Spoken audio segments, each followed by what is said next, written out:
Merhabalar herkese. Belçika'ya Göç YouTube kanalıma hepiniz hoş geldiniz. Sen de hoş geldin Büşra'cığım. Hoş bulduk. Merhabalar benden de herkese ve yine ben. Yine ben, yine ben, Yine yine ben. ben, yine ben. Evet. İyi ki sen. Bugün Büşra'yla yeni bir konu konuşacağız. Daha önce opleiding'i, Kindergarten opleiding'i konuşmuştuk. Bence çok güzel bilgiler. Lütfen izlemediyseniz şuralardan bir yerden o linki bulup izleyin. Çünkü çok şey kaybedersiniz izlemezseniz. Bugün neleri konuşacağız? Şimdi her annenin korkulu rüyası bir yere çocuğum adapte olacak mı? İşte gideceğiz orada eğitim sistemi nasıl olacak, ne bitecek gibi kaygılar yükleniyoruz buraya gelmeden. Ama bir de özel çocuklarımız var bizim. Bazı yani bu özel çocuk tanımı çok fazla tabii. Down sendromlu var, otizm sendromlu var, bir de sendromlular var. Büşra da hem bir öğretmen hem de özel çocuğu olan bir anne. O yüzden de bu bilgileri hem bir öğretmen olarak, bir eğitmen olarak hem bu anlamda gözlemlerini aktaracak bize hem de bir anne olarak buradan önceki süreçleri, buraya geldikten sonraki süreçleri. Bayağı uzun bir girizgah yaptım ama kıymetli başlıklar bunlar.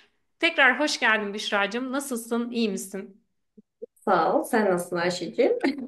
İyiyim Diyelim. ben de. Heyecanlıyım. Güzel konular. Eğitim, çocuk benim en Evet. sevdiğim konular. Biraz daha önceki videoda tabii biraz kendimden bahsetmiştim ama tekrar bahsedeyim. Ben 39 yaşındayım ve bir tane 11 yaşında oğlum var. Buraya o 8 yaşındayken geldik. Türkiye'de birinci ve ikinci sınıf okudu ama pandemide okuduğu için birinci sınıfı yarı dönemde bıraktı. Sonra biz Türkiye'de hiç gidemedik. Sonra ikinci sınıfın ilk döneminde de hiç gidemedik. İkinci dönemde birer ikişer gün hani böyle grup yapıp götürüyorlar diye okula öyle gittik. Ben Türkiye'de ilk oğlumun dep olayını çözümledim. Daha doğrusu biraz hem kız kardeşimin de yardımıyla oldu. Böyle o dedik ya bence bir değerlendirme yapalım. Çünkü akademik anlamda okula başlamadan çocuklara dep ya da başka bir şey teşhis koymak çok zor. Otizm için bu durum biraz ayrı ama Down ya da otizm sendromu daha küçük yaşlarda gözlemlenebiliyor.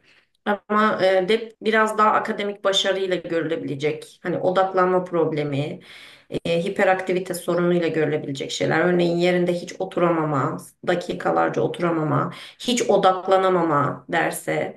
Bunlar ancak uzun süre 40 dakika, 50 dakika bir sınıfta oturularak gözlemlenecek şeyler olduğu için biraz uzun sürdü. Ondan sonra ilk tanımızda birinci sınıftayken gitmiştik psikiyatriste.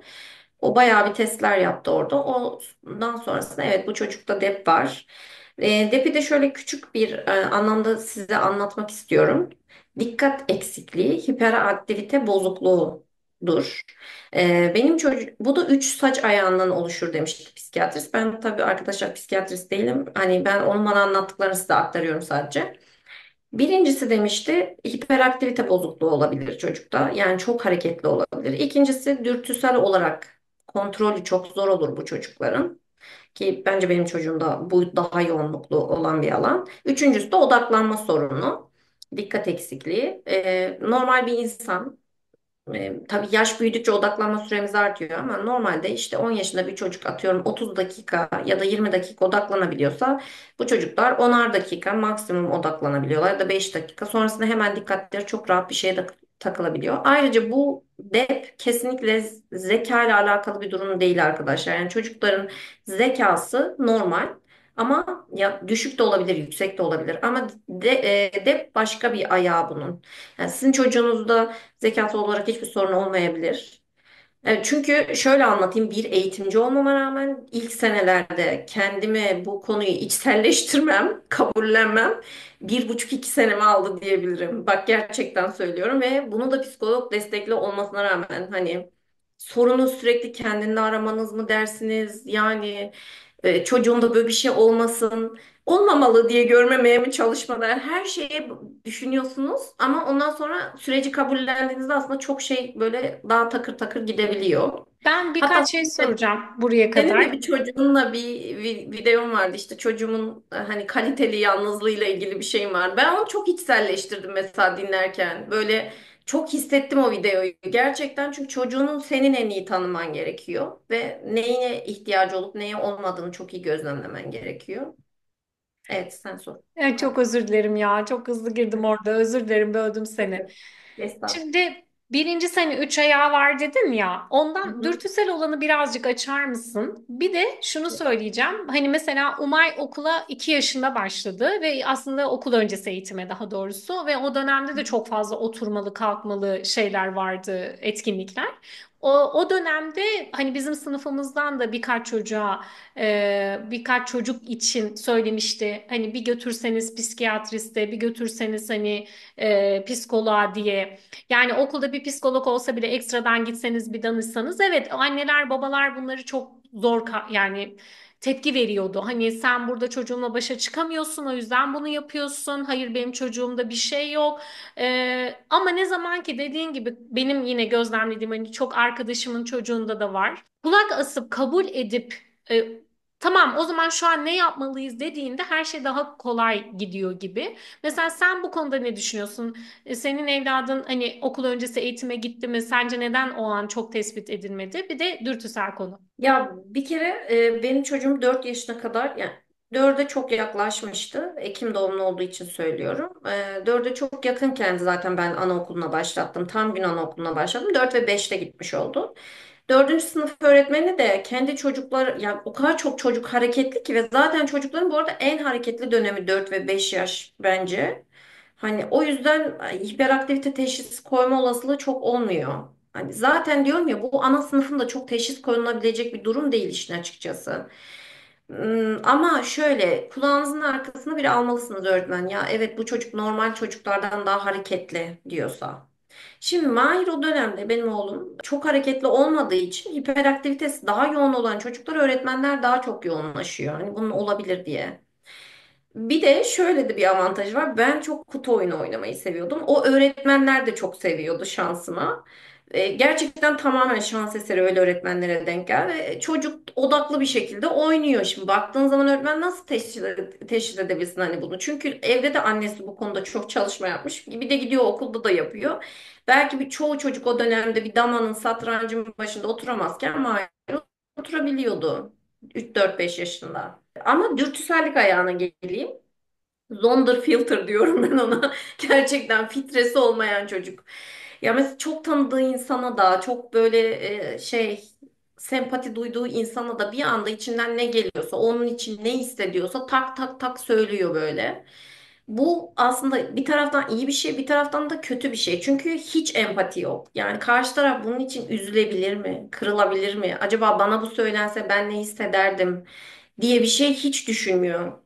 Bu da gerçekten zaman zaman arkadaşlık kurmada çok çok zorlaştırıyor işini. Hatta benim arkadaşlarıma bile hani müdahale ediyor. Ya onunla konuşma, bununla gelme, şunu yapma. Ya ben diyorum ki o benim arkadaşım, bu seni ilgilen, bu senin hayatın değil. Sen arkadaş grubunu seçebilirsin ya da yalnızlığı sevebilirsin, ama ben sevmiyorum. Hani bu şekilde yaşıyoruz artık. Ama çok konuşuyoruz biz. Ben gerçekten artık terapist kadar oldum. Haftalık 40 dakika 50 dakika böyle psikolojik sohbet yapıyoruz yani. Bu arada çok çocukluğundan beridir de yapıyoruz. Hatta logopedistimiz çok şaşırıyor. Diyor ki ya bu çocuk diyor çok, hani dil olarak çok büyük kelimeler kullanıyor diyor. Tabii dedim, ama sonuçta çocuk oradaki üçüncü dördüncü sınıfı alamadı. 1 2'yi de çok alamadı, ama burada da olması gereken seviyede değil. Dolayısıyla hani şey kalmış oluyor, eksik kalmış oluyor dilde. Böyle bir şey, ama dürtüsellik bu arada şey anlamında da söyleyeceğim. Mesela kötü olan tarafını da söyleyeyim. Duygularınızı kontrol edemediğinizde, mesela duygusal açlık yaşadığınızda gidip fiziksel olarak da yemek istiyorsunuz. Bunu kontrol edemediğinizde. İşte dünya başınıza yıkılmış gibi davranıp depresyona da girebiliyorsunuz ki gerçekten bu çok yaşıyorum ben bunu. Özellikle daha ergenliğe girmedi, umarım daha kötü olmaz, ama ergenliğe girdiğinde de daha çok yaşayacağımı düşünüyorum. Evet, gerçekten zor o kısmı. Ama küçük yaşlarda bir tık daha anne kontrolünde güzelleştirilebilir bu durum. Ya ergenlikte ne yaşayacağımı henüz ben de görmedim, ama erkeklerin ergenliği de biraz geç geliyor ya. Yani Evet. 14-15 yaşta geliyor. Ama Yani bu işte arada anlattıklarım bana hiç uzak şeyler değil. Hani Umay'ın ben konu... seni dinlediğimde o kadar içselleştirdim ki, Allah'ım diyorum, kadın benim istediklerimi konuşmuş resmen yani. Çünkü dışarıdan çok eleştiri alıyorsun çocuğun niye böyle diye. Ama kimseye anlatamıyorsun. Onu sen aslında öyle yapmadın. Çocuğun içsel dürtüleri bu. Hani elinden geldiğince yumuşatmaya da çalışıyorsun, ama olan bu ya, malzeme bu. Malzemeyle ne yapabileceğine bakman lazım. Umay'da da bir tutam dürtüsellik, bir tutam duysal hassasiyet var. Hani bizleri rahatsız etmeyen çok küçük şeyler onu çok rahatsız ediyor. O yüzden her şeyi giyemiyor, işte her toka takamıyor, her tokayı takamıyor, her ayakkabıyı giyemiyor. Çok zorlu. Hani ben insanları anlıyorum. Herkes kötü niyetli değil ama mesela diyor, geçen bir hanımefendi yazdı. İşte kızınız buz pateni yaparken uzun mont giyiniyor. Polar almanızı tavsiye ederim. Benim kızım da buz pateni yapıyor ve polarla rahat ediyor hani kısa olduğu için. Ben o ana kadar o kadar çok polar siparişi verdim, o kadar çok mağazaya gittim, o kadar çok denedim ki bunu ama poların dokusuna Umay katlanamıyor. Yani onu giyemiyor. Hani kimseyi de üzmek istemiyorum. Şey de demiyorum, ben en iyisi bilirim, en iyi anneyim, her şeyin en güzelini yapıyorum. Tabii ki insanlar, o hanımefendinin söyleme tarzı çok saygılı ve çok güzeldi. Hiç alınmadım. Ama bazıları bunu direkt böyle söylüyor. Bir param bile mi Tabii yok şu canım. çocuğa, bu montu giydiriyorsun. Allah aşkına ona da bir polar al. Mesela Türkiye'de bunu çok duyuyordum yani. Maalesef çok duyuyordum. O Ya yüzden bu seni arada çok iyi ben anlıyorum. bunu burada yaşıyorum. Geçen biz bir kahvaltı mekanına gittik ailecek. Birkaç ay oldu bu. Biz masada bayağı psikolojik sohbet yapıyoruz yani çocukla. Onu tekvando kursuna gideceğini, neden gitmesi gerektiğini anlatıyoruz. Bunu her seferinde yaşıyoruz ve gidince çok mutlu oluyor ama onun için bir şeye başlamak çok zor her zaman. Ve biz bunu yaşadığımız için yıllardır biliyoruz ve çocuğa böyle konuşurken böyle baya baya anlata anlata sonra artık anlamayınca tamam bitti artık bu kurs ve gideceksine getirdik. Yan masadaki adam yemeğini yedi geldi. Çocuğunuzla biraz daha farklı mı konuşsanız acaba diye böyle hiç tanımıyor bizi ve biz ona hiç kaba davranmadık çocuğa. Hani kötü bir söz söylemedik, aşağılamadık ya da böyle kaba bir şekilde bağırarak yan masayı rahatsız edecek kadar bir şekilde konuşmadık mesela. Ama gelip kendini yorum yapma gereğinde hissediyor. Ama artık böyle insanlara alıştım. Hani çok ya beni bu konuda en iyi anlayan o çocukla vakit geçirmiş insanlar. Örneğin akrabalarım, örneğin yakın arkadaşlarım ve öğretmenleri. Yani mesela o an o tepkiyi verdiğim zaman öğretmenleri şaşırmıyor. Çünkü ona o tepkiyi vermediğinde kesemiyorsun çocuğun önünü. Her insan aynı olmuyor, aynı anlayışta olmuyor. Öyle öyle, hep iyilerle karşılaşalım diye dua etmekten Evet, başka yapacak bir şey yok. Bir de kendimize bol sabır diliyorum. Peki şimdi Türkiye'deyiz şu an. Bu teşhis konuldu. Orada neler yaptınız? Bir bu. Nasıl destekler aldınız? Sonra buraya geldikten sonra bunu burada bir kurum var, CLB. Hani buraya geldi. mı bildirdiniz, Türkiye'deki okula RAM mı oluyor. Tam olarak karşılığı değil ama Rehberlik Araştırma Merkezi Hı. Türkiye'deki. Burada da CLB O karşılığı. aşamaları, hani Türkiye'deki desteği, buraya geldikten sonraki okul kayıt sürecindeki hani bunun raporlarının verilmesi, CLB'ye bildirilmesi ve buradaki destekleri biraz bizimle paylaşır mısın? Orada başladığımız zaman küçük yaşta depo olan çocuklara odaklanması için ilaç kullandırtabiliyorlar ki ben buna hiç karşı değildim. Çok mantıklı geliyordu bana. Hatta ilk başladığımızda 2 tane ilaç denedik ve çok zorladı. Çünkü o ilaç uykusuzluk ve açlık yapıyor. Gerçi benim çocuğum tombik bir çocuk ama bu çok ciddi gelişim geriliğine de sebep olan bir ilaç. Normalde hani çok yüksek düzeylerde kullanılması, miligramlarda kullanılması. Neyse benim çocuğum bunu kullandığında iyi tarafları da oldu, kötü tarafları da oldu ilacın. Şu an burada da kullanıyor ama çok çok düşük bir miligram kullanıyor ve bunun küçük yaşlarda zaten etkisi oluyor. Artık büyüdükçe çocuk kendi çalışma stilini oluşturduğu için yavaş yavaş neyi yapabilirim, neyi yapamam moduna geçip ilacı artık bıraktırıyorlar. Çünkü etkisi azalıyor ilacın zaten. Hem de kendi çalışma yöntemini buluyorsun. İlaç tamamen odaklanma üzerine. Bunu belirteyim arkadaşlar. Çünkü insanlar ilaçtan çok korkuyorlar. Farklı zombiye çeviriyor şöyle böyle. Evet bak benim de çocuğuma ilk kullandığım ilaç gerçekten onu zombiye çevirdi ama sonraki kullandığım ilaç bunu yapmadı. Hani ilaçları deneye deneye biraz anlayabildik ve miligramlarını değiştirdik. Bu şekilde bir yol izledik. Burada da sağ olsun geldiğimizde doktorumuz hiç sorgulamadı. Hani bizi direkt pedagoga yönlendirdi mesela. Flaman bir ev doktorumuz var. Hemen yönlendirdi. Hemen teşhis konusunu istendi. Çünkü biz yeni geldiğimizi falan anladık. Zaten oradan giderken psikiyatri sisteminde de görüşmüştüm. Yedekten ilaç almıştım hani burada okula başlarsa diye.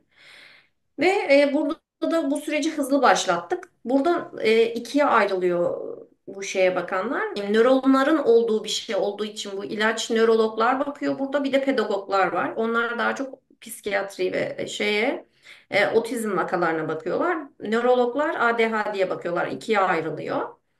ADHD dep demek hani tekrar alt yazı geçin buradaki adı da ADHD. Ve buradaki o teşhisimiz çok hızlı sürdü. Öğretmenlerin de desteğiyle onlara da zaten şey yolluyorlar. İşte çocuk derste nasıl, ilaç kullansın mı, kullanmasın mı diye her sene bir kurul toplanıyor ve bu şekilde CLB ile destek oluyor. Ama benim buraya geliş sürecimi asıl anlatmak istiyorum. Burası çok kötüydü yani. Buraya geldikten sonra buradaki okul sistemlerini eşim bana biraz anlattı. İşte dedi ki Katolik okullar var, belediyenin okulları var, şöyle okullar var. Ben de o dönem Temse'de oturuyordum ve zaten çok büyük bir seçeneğim yoktu. Hani bu bir sürü okul şeyi var. Belki entegrasyon kursunda sen de almışsındır. İşte Steiner okulları var, örgü ördüren bilmem ne yapan, Montessori okulları var. Her yerde çok farklı okullar var ama benim etrafımda o dönem yoktu. Sadece iki seçeneğim vardı. Ben ilk başta eve en yakın olan okula gönderdim. Çünkü hem birkaç yakın arkadaşı da vardı orada görüştüğümüz, yazın gördüğü. Onlardan hani iyi olur, beraber aynı ortamda olurlar diye düşündüm. Ama okul daha 10 günlük gelmiş çocuğa böyle şey gözüyle baktı. Ve biz kendimizi çok güzel açıkladık orada. Hani İngilizce konuşuyorduk. Ben zaten konuşamıyordum. Eşim İngilizce anlatıyordu. Ya biz kendimizi o kadar güzel anlattık ki orada ama bizim çocuğa bildiğin mikrop muamelesi yaptılar. 10 günlük çocuğa ya bu niye hiç konuşamıyor diyor. Ya 10 gündür gelmiş. Nasıl Ya, konuşamıyor zaten? Yani ne konuşmasını bekliyorsunuz? Ondan sonra işte matematik testi yaptık, kötü çıktı. Ki benim çocuğumun şu an matematiği 90, 80, 90, hani hı hı. matematiğin kötü çıkmayacağını biliyorum ama çocuk orada büyük ihtimalle pandemiden dolayı görmediği ikinci sınıf konuları vardı. Mesela onları yapamamış. Bunları da hiç değerlendirmeye almadılar. Direkt çocuğun zaten matematiği de kötü. Biz onu dedi düşük seviyeden başladım. Biz okey dedik. Düşükten başlatın, sorun değil. Hani normalde ikiye gidecekti, birden başlatın. Ve bence çok mantıklı dedim. Birinci sınıflar okuma öğrenirken benim çocuğum da hani okuma biliyorken harfleri, çıkışları, Matematiği. yeni kelimeleri öğrenir dedim. Hani çok mantıklı gelmişti bana. Neyse ama sonra yazın bizi tekrar aradılar. Sizin çocuğu biz çok da Flamanca ders desteği veremeyeceğiz. Biz şu okula sizi yönlendirmek istiyoruz diye bir belediye Hemento okuluna yönlendirdi. Biz zaten muameleden hiç mutlu olmadık ve biz aldık çocuğu o okula götürdük. Belediye okuluna. Bak okul çok kötü fiziksel olarak. Kesinlikle diğeriyle kıyaslanamaz yani. Ama öğretmenler böyle lokum gibiler. O kadar tatlı davranıyorlar ki müdür, öğretmenler. Bir buçuk hafta falan gitti. Bir buçuk hafta bile değildi. Bir hafta falan gitti ama hiç böyle kafasını kaldırmıyormuş. Yardımcı öğretmen sürekli elinden tutuyormuş ama biz bunu bu arada CLB'ye yazıyoruz. Diyoruz ki bizim çocuğumuz öyle kolay adapte olacak bir çocuk değil. Anlatıyoruz yani. Ama seni ciddiye almıyorlar burada veli olarak. Tamamen kendi öğretmenlerini ve kendi idaresini ciddiye alıyor. Ya biz her şeyi yazdık. En sonunda öğretmenler CLB'yi aramışlar. 4-5 gün sonrasında bize randevu verdiler. Biz gittik işte ya böyle böyle. Sizde dedi bir tane Okan sınıfı var. Bu da hazırlık sınıfı oluyor. Ama dedi size biraz uzak Sydney Class'tan Newcastle gitmek ister misiniz falan dedi. Biz dedik başından beridir kendimizi yırtıyoruz bizi böyle bir sınıfa koyun diye ama anlamadınız. Hani şimdi biri öğretmen yazınca mı hani olduya getirdik. Neyse biz tabii ki götürürüz dedik ve götürdük. Böylelikle bizim şu andaki Mahir'in okul macerası başlamış oldu. Ve o okul bizim için şu anda da bence güzel. O dönemki öğretmen kalitesi ve şey çok güzel oldu. Çünkü hem aşağıda bir Türk öğretmen vardı, buralı doğma büyüme. O bize hep çeviride ve iletişimde yardımcı oldu sağ olsun. Hala da görüşüyoruz. Diğer kendi öğretmeni zaten çok harika bir kadın. Kişisel olarak da artık bir ilişki oluşturduk Gökbegi ile ve birbirimize gidip geliyoruz mesela. 3 senedir Mahir'in öğretmeni ve çok ciddi, sağlam, güzel bir ilişki oluşturduk onunla. Ve çok yardımcı oldular. Bak çocuk buraya geldiğinde tırnak yemeye başlamıştı. Stresten onu bıraktı. İlk sene dedi ki Okan sınıfında yani Büşra dedi bu şey kullanmasın, ilaç kullanmasın. Çünkü çocuk çok mutsuz oluyor. Ben de o kadar yoğun ders vermiyorum. İlk sabahları veriyorum. Onda da ben Mahir'i idare ederim dedi. Bir sene ilaç kullanmadık biz o buraya geldiğimiz dönem. Ve bayağı da iyi geçti. Okan sınıfı biraz zaten herkes aşağı yukarı burada olan bir senelik, iki senelik herkes çocuğu olan biliyordur. Biraz lay lay lom geçiyor. İlk sabahları Netherlands ve matematik veriyorlar. Öğleden sonra bayağı etkinlik. Hani kağıt kesme biçme işleri yaptırıyorlar. Lisede birazcık daha zorluyor olabilirler de ilkokulda böyle. Tamam, Okan sınıfları ilkokulda her yerde yok. Sadece böyle kamp merkezlerine, azil sentrumlara yani mülteci kamplarına yakın yerlerde kurmaya çalışıyorlar. Bu da normalde kampın dışındaki özel öğrenme güçlüğü olan birkaç öğrenci dışında kimseyi de almıyor bu şeyler. Herkes normal sınıflara gitsin, başlasın. Alışamazsa o zaman bakarız kafasıyla yaşıyorlar ilkokulda. Çoğu çocukta da bu çalışıyor bu arada. Yani belki %10'da hani bu şekilde sıkıntı yaşıyorlardır. Geri kalan %90 sınıfta normal düzene bir iki senede alışıyor. Yani belki başarı olarak düşük kalıyorlardır. O da normal. Hani Ama birkaç bu sene. çok teşekkürler, çok kıymetli bilgiler. Ben seni kesmek istemedim ama ben ilk kez duydum Okan'ın ilkokul itibariyle olduğunu. Bu arada hani bizi şu an belki Türkiye'den izleyen de vardır. Bu Hı hı. spesifik bir konu farkındayım ama hani yurt dışına gelirken çocuğu dep tanısı konmuş bir insan izliyorsa mesela Okan'ın ne olduğunu bilmeyebilir.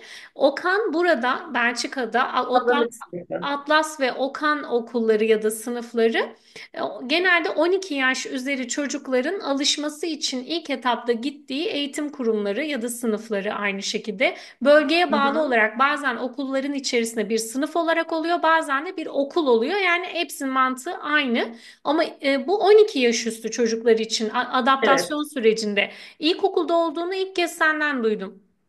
Şöyle oluyor. İlkokulda da dediğim gibi kamplara yakın yerlerde genelde var. Kamplardaki çocukları hep birlikte gelip gitmelerini istiyorlar. Ama mesela örnek veriyorum. Ben de bu arada orada 2 yıl gönüllü çalıştım. Çocuğun olduğu seneden sonraki 2 sene gönüllü de çalıştım. Paralı da çalıştım o sınıfta. Mesela Fransızca konuşan, İspanyolca konuşan kız kardeşler vardı ve bir tanesi sınıfına adapte olamamıştı. Beşinci sınıfa gidiyorduk ki zaten burada bu beşinci sınıf ilkokulun en zor senelerinden biri, hani en zor senesi diyebilirim. Çocuk beşinci sınıfta artık adapte olamamış ve 2 yıl geçince CLB onları bu okula yönlendirmiş. Mesela çok uzaktan gelip gidiyorlardı. Ertesi sene okul değiştirdiler tekrardan ama o sene okula biraz daha adapte olmaları için işte o çekingenliklerini atmaları için oraya yönlendirdiler. Bunun gibi öğrenciler de var dışarıdan gelen ama CLB'nin yönlendirmesi dışında o Okan sınıfları almıyor normal. Anladım. Peki, Zaten çok fazla da yok hı hı. ilkokulda. Hatta bence lisede de yok. Çünkü çoğu kişi bazen geldiğinde o sene beklemek zorunda kalıyor. Bekleme listeleri oluyor çocuklar için. Bir sene o sene kaybeden böyle etrafımda gördüğüm liseli de oldu yani. Peki ben CRB ile ilgili Instagram'a bir post atmıştım. Hı hı. Ben dedim ki hani burada işte okulla veli, veliyle okul, öğrenciyle ev, yani mesela bazı çocuklar var. Keşke olmasa ama ailelerinden şiddet görüyor. Hı Yani hı. bu tarz Evet. illa hani Evet. okulda olmayacak. Veli, okul, çocuk arasındaki etkileşim, iyi bir etkileşimi sağlamak için bir kurum var, CLB. Irkçılığa Evet. maruz kaldığını düşünüyorsun, CLB. İşte çocuğun senden şikayetçi, CLB. Sen öğretmenden şikayetçisin, CLB. Hı hı. Hı Aman hı. Allah'ım, altına yazdılar işte. Yok artık, oturup CLB'nin de reklamını yapmayın. CLB'nin benim reklamına ihtiyacım var. Bu bir devlet kurumu. Ben de işleyişi anlattım. Sen Şöyle memnun aslında kaldın mı? evet, entegrasyon kurslarında bize bunları anlatıyorlar ama yaşamış oldum. Ama bence CLB ya mesela bizi çok ciddiye almadı ama öğretmenden bir şey gelince onu ciddiye aldı. Biz anlatmaya çalıştık çocuğumuzun sınıfa adapte olamayacağını, böyle bir yere gitmek istediğimizi, mail de attık daha öncesinde, okullardaki hocalara da anlattık. Biz öyle bir okul arıyoruz diye ama bir türlü bizi ciddiye almadılar dinleyenler. Ama mesela ne zaman ki öğretmenler CLB'ye evet bu çocuk gerçekten buraya adapte olacak, aile de bunu istiyor dediği anda o zaman hani ciddiye aldı işin açıkçası. Başka da CLB'de şöyle bir geçmişim oldu. Okulda bir kere o CLB'nin sistemine girdiğiniz için okul bunu değerlendirmeye alıyor ve sürekli okul zor ya şey rehberlik servisiyle sürekli 2 yıl bunun şeyinin içinde oluyorsunuz. İç içe oluyorsunuz. Sürekli size ekstra toplantı yapılıyor 2 yıl boyunca. Biz o 2 yıl boyunca o toplantılara gittik. Normal sınıfa geçtikten sonra oğlum. Direkt bu sene yapmıyoruz mesela o toplantılar artık yok. Ama 2 yıl boyunca çocuğa ekstra ne oldu izledik öğretmenlerle. Hani ilaç işe yarıyor mu? İşte Okan'dan geçmesi iyi oldu mu? Normal sınıf onun için nasıl? Değerleri nasıl gidiyor? Sürekli bunları tartıştık ve biz ekstra mesela normal veliler senede bir ya da iki defa gidiyorsa biz 4 kere gittik. İlk 2 yıl. Şu an Anladım. gitmiyoruz mesela. Peki, CLB'nin böyle bir sisteme girince böyle bir şey oluyor. Ama bir kere o sisteme girmen lazım galiba. CLB'nin sana cevap verebilmesi için öyle de bir şey var. Biraz her devlet kurumu gibi aksak ve bir tık da okulun dürtmesi gerekiyor senin anlattıklarından anladığım. Evet, mesela biz kendi kendimize para verip bu arada şey testi yaptırdık. IQ başka bir olay bu. Bu otizmle ilgili. Ve IQ testi yaptırdık, randevu almaya çalıştık. Mesela okulda aynı Mahir durumunda, Mahir senesinde gelen aynı yaşlı bir kız çocuğu vardı, Rusya'dan gelmiş. Bu çocuk hala Aziz Senterum'da kalıyor, kampta. Ve çocuk gerçekten ihtiyacı var. Bu sisteme girmesine ihtiyacı var ve okulun CLB'ye kaç defa mesaj attı bu bahsettiğim öğretmen YÖFBG ama ciddiye almadılar mesela. Ve kızını ona harcayacak bir bütçe, ailesinin bütçesi de yok. Yani bu zor bir durum. Bence hani biraz daha böyle üstünkörü ilgileniyor gibi de. Aynı bence Türkiye'deki RAM gibi. Orada böyle. Hı hı, anladım. Çok güzel. Aynı şeyin laciverti diyorsun. Peki sen dedin ki şimdi Türkiye'de teşhis konuldu. Sonra buraya geldik. Burada da hani raporlar vesaire. Sonra burada tekrar mı teşhis konuldu yoksa Hayır, konulan o şöyle teşhis... oldu. Benim çocuğum ilk yıl Okan'da kaldı. Sonra bu arada 2 sene kaybetti. Onu da anlatayım. Bir sene Okan'dan dolayı kaybetti. İkinci senesinde de öğretmenler dedi ki üçüncü sınıf zor. Burada şöyle düşün. Birinci sınıf zor çünkü okuma yazma öğreniyorsun. İki onun tekrarı gibi. Üç zor, dört onun tekrarı gibi. Beş zor, altı onun tekrarı gibi. Yani çift seneler bir tık daha kolay. İlkokul için konuşuyorum. Şey bizim çocuk da üçe geçecekti ve üçün kelimeleri o sınavları çok zor olduğu için üçe geçirmeyelim biz bu çocuğu dediler. İkiye geçirelim kabul ediyorsanız tabii. Bizim onayımızı alarak biz de öyle devam ettik. Yani normalde altıda olması gerekiyor benim çocuğum ama dörtte. Üçüncü sınıf öğretmeni dedi ki Mahir dedi benim gözlemim ben dedi bir psikolog değilim ama bence dedi arkadaşı dinlemekte çok zorlanıyor. Bazı şeyleri anlamakta çok zorlanıyor. Acaba dedi otizmi olabilir mi dedi. Biz böyle bir şok yaşadık. Yine o detteki gibi bir şok yaşadık veli toplantısında ama çok tatlı ifade etti hani zaten bunu. Yormadan. İsterseniz inceletin hani dedi ben söylediğim için yapmayın ama ben de dedi şey gönderebilirim. Şimdi tam oraya geleceğim. Benim de bu arada otizmle ilgili herhangi bir bilgim yok. Hani o döneme kadar. Biz gittik. Böyle IQ testi yapıyorlar. İşte otizm testi yapıyor. Bunlar çok uzun sürüyor böyle. Bu arada nereden baksan 2-3 ayınızı alıyor. Zaten çocuğun mesela normal çıkan IQ testi düşük çıktı. Bunun sebebi de 11 o zaman 10 yaş olarak değerlendiriliyor. Ama zaten dili düşük gelmiş. Çünkü neden? 10 yaş çocuğuna göre aynı sınıfta olmadığı için o kelimeleri bilemeyecek çocuk. Belki Türkiye'de yapsak normal çıkacak ama burada yaptığında geride çıkıyor. Bu arada Türkiye'de yaptırmıştım. Normal aralıklardaydı onunki. Ve neyse bu şekilde bir handikapı var ama otizm teşhis etmek için de bunu da yapmak zorundalar. Türkçe'de yapmıyorlar arkadaşlar. Bunu özellikle belirtiyorum bak tırnak içerisinde. Türkçe bu testi kesinlikle hiçbir kurum yapmıyor. Buradakiler kabul etmiyor. Yani en az 2 yıl burada yaşamış çocuğa zaten bunu yaptırmanızı tavsiye ederim. Yoksa bu sisteme sokmak çok zor. Yani sokacaksanız da düşük zekalı bir çocuk çıkma olasılığı çok yüksek. Onu söyleyeyim yani. Ve birçok şey logopedi, dil desteği, IQ testi istiyor. İşte herhangi bir DEP ya da otizmle ilgili bir şey IQ testi istiyor. Bununla da mücadele edeceksiniz. Hani böyle bir şeye girecekseniz söyleyeyim. Biz özel bir yerde yaptırmış olduk. Hani bir klinikte yaptırmış olduk. Ama CLB de bu arada okulların içerisinde aile bunu talep ederse ve öğretmenler de bunu gerekli görürse CLB de okulun içerisinde kendi psikoloğunu, kendi terapistlerini getirip yapıyor bunu ücretsiz olarak. Onun da bilgisini vereyim. Ama bunu hem öğretmenin hem ailenin hem onayına geçmesi gerekiyor CLB'de. Neyse, otizmle ilgili böyle teşhisleri olduğunu söyledi. Sonra öğretmen de bir sürü şey göndermiş. Biz de yazdık. Bize de testler verdi. Düşük düzey bir otizmi çıktı benim çocuğumun. Zaten zibilyon tane çeşidi varmış otizmin. Mesela senin bu bahsettiğin etiketten rahatsız olmak, işte kıyafetten takılı kalmak. Bunların hepsi bu arada benim çocuğumda da var. Hı hı. Mesela bunların hepsini otizme bağladı. Ve kadın size onu da şöyle açıkladı. Buradaki kadın, Belçikalı bir kadın dedi ki çok ince bir çizgidir dedi. Belki de sizin çocuğunuzun depi yoktur. Hani çok ince bir çizgidir. Kimse ayırt edemez hani o otizm mi vardı sizin çocuğunuzun bu zamana kadar? Hani o hep depin altına gizlenir demişti. Şimdi bana sorarsan ben hem otizmli çocukları eğittiğim hem de gördüğüm için bence benim çocuğumun hala otizmi yok.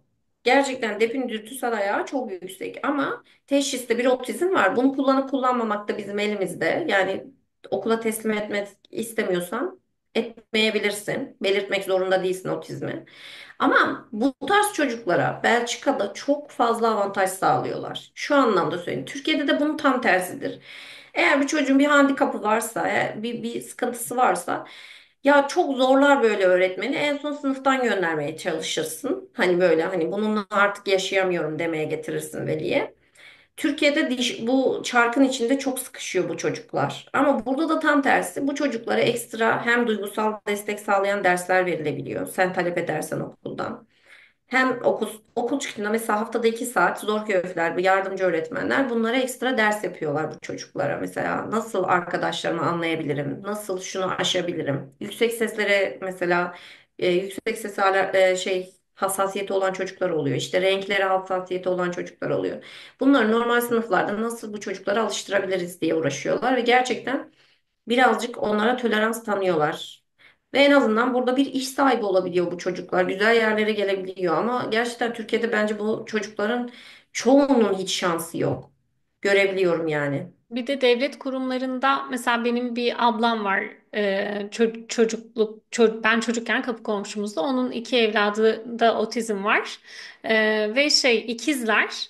Mesela iki çocuk aynı okula gidemiyor. O kadar zor Aa, ki burada hem iki bilmiyordum. çocuk aynı, yani iki kardeş aynı okula gidemiyor, hem Hı de hı. her okul o çocuğu kabul edemiyor. Etmiyor zaten okullar, evet. Yani o kadar çok uğraştılar ki hani sonuçta okulların alış ve çıkış ve giriş saatleri benzer. Anne zaten çalışamıyor hani çocuklara destek olmak Böyle için. çocuklar var, çok zor. Ve Birinin diğeri de. gölge öğretmen diye bir kavram varmış Türkiye'de. Yani bir otizmli O bir burada da çocuk. var. Hı hı. Mesela okullar, yani gölge öğretmen bir otizmli çocuğun hakkı ve bazı okulların müdürleri diyormuş ki ben bunu kabul etmiyorum. Yani düşünsene, iki tane evladın var, ikiz. Sen bir Nasıl okul. kabul etmiyor, etmeme şansları var mıymış ki? Çok Maalesef şaşırdım. varmış. Şöyle var. Hani kimi kime şikayet edeceksin belli olmadığı için, zaten şikayet çözümlenene kadar da seneler geçeceği için bir de zaten baştan böyle tepkisel bir şey görünce nasıl emanet edersin? O yüzden çok uğraştılar. Yani birbirine uzak olmayacak, gölge öğretmen kabul edecek falan, iki çocuğu ayrı ayrı çok zorlandılar. Yani öyle. Valla Türkiye'deki gölge öğretmen kavramını çok, işin açıkçası ben öyle bir okulda çalışmadım. Belki de ortaokulda öyle şeyler yapmıyorlardır. İlkokul daha hani zor bir alan. Ama burada da o var. Ama o çok sağlam otizm olan, yani artık gerçekten çocuk durdurulamıyor. Mesela biz geçen sene ben Opvank'ta staj yaptım. Orada da vardı. O gölge öğretmen Opvank'a da geliyor. Geliyor ve şey diyor işte arkasında, onun tamamen her zaman yanında olmuyor. Arkadaşlarıyla kaynaşmasını istiyor ama çocuğu gözünden ayırdığın anda mesela kaçmaya çalışıyor çocuk. Dışarı çıkmaya çalışıyor. Böyle daha gözle görülebilir otizmi olan çocuklarda böyle gölge öğretmen ben gördüm burada. Hı hı. Geçen sene bir okulda çalıştım. O okulda da sınıfa geliyordu sırf bir çocuk için. Güzel bir sistem aslında. Yani. Peki, son bir şey soracağım Büşra'cığım. Sen dedin ki birkaç kere sisteme sokmak. Bu neyi kastettin burada? Hani bu sisteme sokmak. Ha, yani sen çocuğunun depli olduğunu ve otizmli olduğunu bildirmeyebilirsin ama bir kere bildirirsen o her zaman orada kalıyor. Bu Türkiye için de geçerli bu arada, burada da geçerli. Yani çocuk nereye giderse gitsin o şey olacak, o hastalığı görecekler yani çocuktaki. Hı Ya hı. işte çoğu aile mesela bunu güzel bulmuyor. Yani sıcak bakmıyor. Ben de ne bileyim, başlarda ben de bu arada hiç sıcak bakmıyordum ama yani hani sonuçta da bir şey varsa ona göre de o çocuğu değerlendirmek çok önemli. Ben şu anda mesela bu ilgiyle muhatap olduğumuz için mutluyum yani. Bu çocuğun depli olduğunu gördükleri için ve ona göre davrandıkları için mutluyum. Çünkü öbür türlü bazen davranışları çok sıkıntıya sokabiliyor. Örneğin bir örnek veriyorum. Öğretmen demişti ki sınıfı süpür Mahir dediğimde süpürüyor ama süpürmek ister misin diye sonra hayır bana ne, başkası süpürsün diyor. Yani görev olarak verdiğimde süpürüyor diyor. Sıkıntı çıkarmıyor. Ama kendi bir şey istediğinde başkası yapsın. Ne olacak ki? Ben yapmasam da olur. Hani anlayamıyor onun neden işbirliği içinde yapılması gerektiğini diyor mesela. Birçok insan orada ona yardım ediyor ama o anlayamıyor. Çünkü anlayamıyor o an. Hı Sorun hı. o. Evet, yani Çok rahatlattın bence birçok dinleyeni. Şu anlamda Evet. rahatlattın. Bir sistemin varlık. Geldiğiyle iletişime girsinler kesinlikle geldikleri zaman. Eğer böyle bir çocuğunuz varsa burada, burayı için konuşuyorum. CLB ile iletişime girsinler. Öğretmenlerine bu durumları kesinlikle anlatsınlar. Eğer böyle bir çocuğu olup gelen varsa ve Katolik okulları, üzgünüm ki yani genelleme yapmak istemiyorum ama benim gördüğüm Katolik okullarının çoğu sert okullar, bir tık daha sert okullar. O yüzden kuralları çok kuralcı okullar yani. Tek düze ip gibi dursunlar istiyorlar böyle. Çoğunluğu diyorum bakın, hepsi demiyorum. Katolik okullardansa bir tık daha belediye okullarına göndermelerini tavsiye ederim. Bir tık daha rahat okullar bunlar. Veya bu varsa etraflarında, keşke ben bulamadım, Montessori eğitim veren işte Steiner okulları diyorlar. Onları bulabilirlerse, bu örgü ördüren şey yaptıran okullar varsa onlara da gönderebilirler. Çok rahatlatır Bizim çocukları. okulumuz mesela biraz Katolik, biraz Leaves Hall. Yani Hı 50-50. hı. Eskiden Katolikmiş, sonra Leaves Hall olmuş. Benzer şekilde söylediğin gibi yani örgü de örüyorlar. Bir mesela eski bir ürün gönderiyoruz biz. Öyle bir dersleri var, teknik dersleri. Onu açıp onun içindeki materyalleri de neler var, düğmeyi Evet. arkasında nasıl bir İnceliyorlar. şey var, Evet. onları da öğretiyorlar. Hep bahçedeler. Bizim okulumuzda mesela sendromlu bir çocuğumuz var. İşte fiziksel engelli bir çocuğumuz var. Hiç yürüyemiyor, kas hastalığı var. İşitme engelli bir çocuğumuz var. Yani bu tarz metot okulları genelde her çocuğu kabul ediyor.